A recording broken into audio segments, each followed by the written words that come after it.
natural advantage of nations. And I quote, because this is precisely where we're coming from, and people know it, and that is, we need a transformation, a wave of social, technical and economic innovation that will touch every person, community, institution and nation on earth.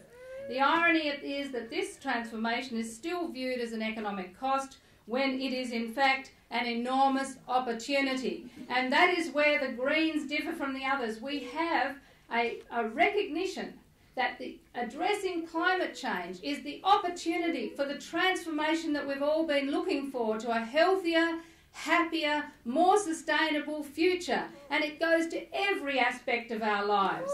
And so our goal is to achieve that, to get to, by 2050 we want to be a net carbon zero country. Yeah. We want to be powered by 100% renewable energy. We know where we're going. They are our goals. And we have to go along there with a set of policies that can deliver it, and the Greens have done that. In Tasmania, we used to be 100% renewable energy, except for that competitive advantage being squandered by the previous governments of Tony Rundle and Jim Bacon, but it is achievable again.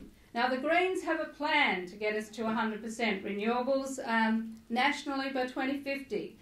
We have got a very expansive plan for Infrastructure Australia to expand the grid so that we get it out there into rural and regional Australia so that they can benefit from these enormous opportunities in renewables. We have an increased renewable energy target, having fixed the mess that the government made of the target in the last 12 months.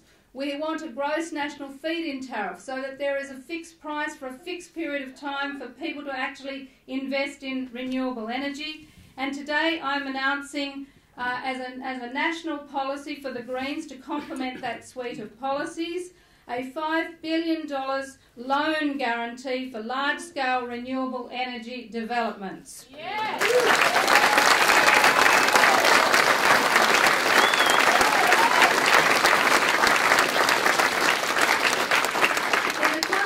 Global financial crisis, loan guarantees are absolutely essential to help renewable energy developers access the finance they need to build the baseload power stations that are essential.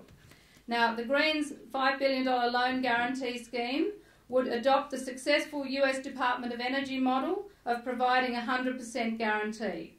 It would be open to emerging renewable energy technologies, including baseload solar thermal with storage, geothermal and ocean energy. It would be available for projects larger than 100 megawatts at single sites.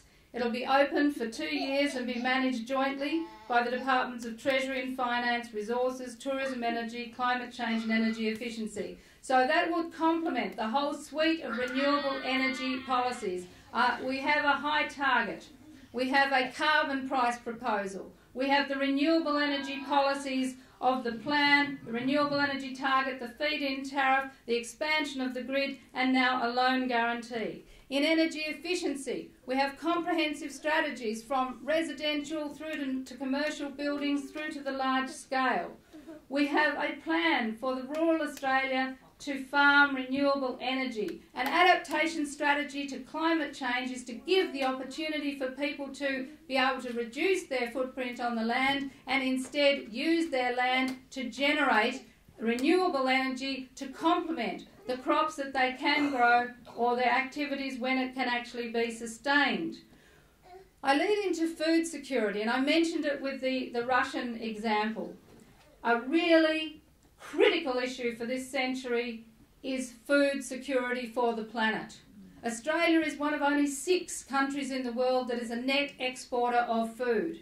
Not only do we have to secure our land for growing food here, but we have to maximise our food production so that we can help to feed the world in the uncertainty of extreme weather events and changes to temperature and climate around the world.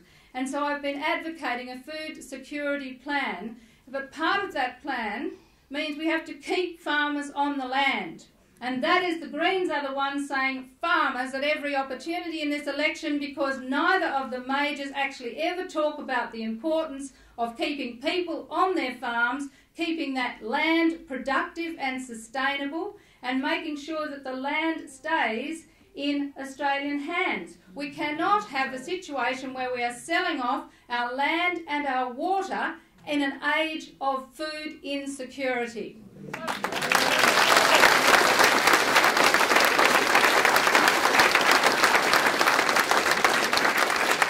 Greens are proposing that the Foreign Investment Review Board take on establishing a register of ownership of Australian land and water. And one of the big failures here is the government having given 100% tax deductions for managed investment schemes led to the complete distortion of land prices. Those schemes have fallen over, and as they have fallen over and gone into receivership, they are coming in with foreign buyers coming in to buy the land and the water resources. And it has already happened.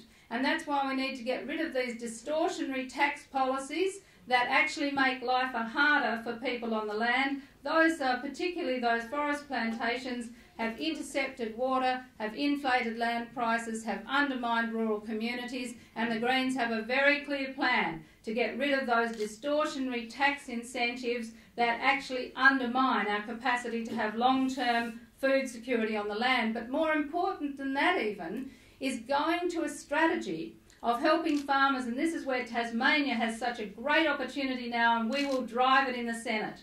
The government has brought in the National Broadband Network, and the Greens support that, and we want to see it rolled out because it's absolutely essential for health and education and training and business in rural and regional Australia. Tasmania has a small window of opportunity because we are first. Our farmers are not doing well with the processors and the supermarkets and are being driven down in their prices.